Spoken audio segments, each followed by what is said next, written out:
এই যে আমার জামাই রুটি ডিম ভাজি খেতে ভীষণ পছন্দ করে। রুটি মাংস, রুটি ডিম ভাজি, তারপরে আম কাঁঠাল দিয়ে রুটি, রুটি তার খুব প্রিয়।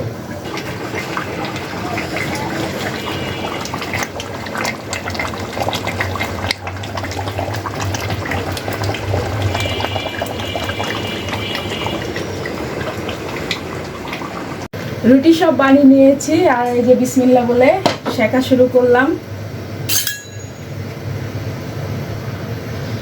একটা রুটি বানানো শেষ,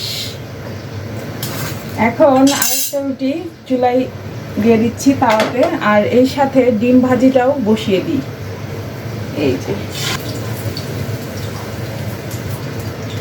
ওদিকে লো হিটে ডিমটা বসিয়ে দিয়েছি, এদিকে আমার রুটিটা সেঁকে নিচ্ছি আমি।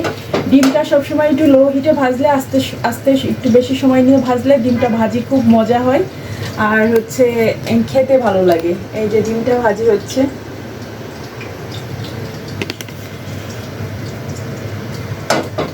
ফিশ ফ্রাই বলেন আর এগ ফ্রাই বলেন একই কথা, একটু আস্তে হিটে একটু বেশি সময় দিয়ে ধরে ভাজলে খুব মজা হয়।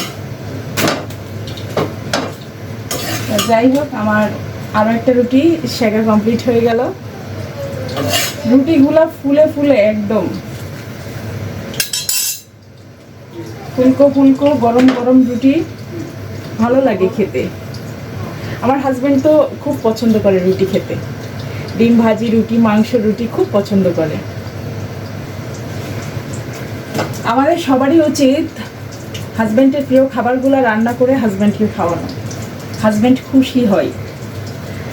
আর হাজব্যান্ডের সেবা করা স্ত্রীর জন্য দায়িত্ব, কর্তব্য, এবং হাজব্যান্ডেরও দায়িত্ব স্ত্রীর যত্ন করা। এই যে আমার জামাই রুটি ডিম ভাজি খেতে ভীষণ পছন্দ করে। রুটি মাংস, রুটি ডিম ভাজি, তারপরে আম কাঁঠাল দিয়ে রুটি, রুটি তার খুব প্রিয়।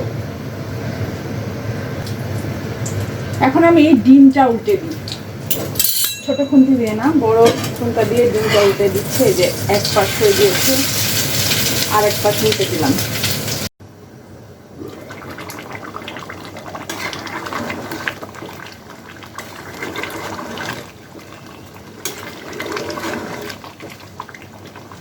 গরুর মাংস আলু দিয়ে রান্না,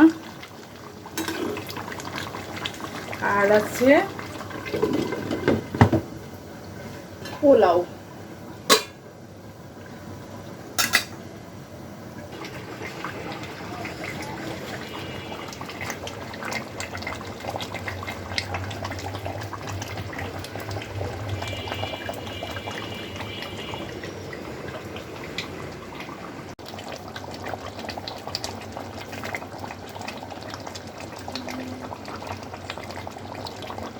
আম্মু খিদা লেগেছে?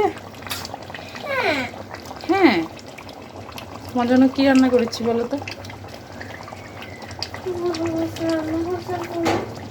গরুর মাংস আলু দিয়ে রান্না করছি, আর হচ্ছে পোলাও।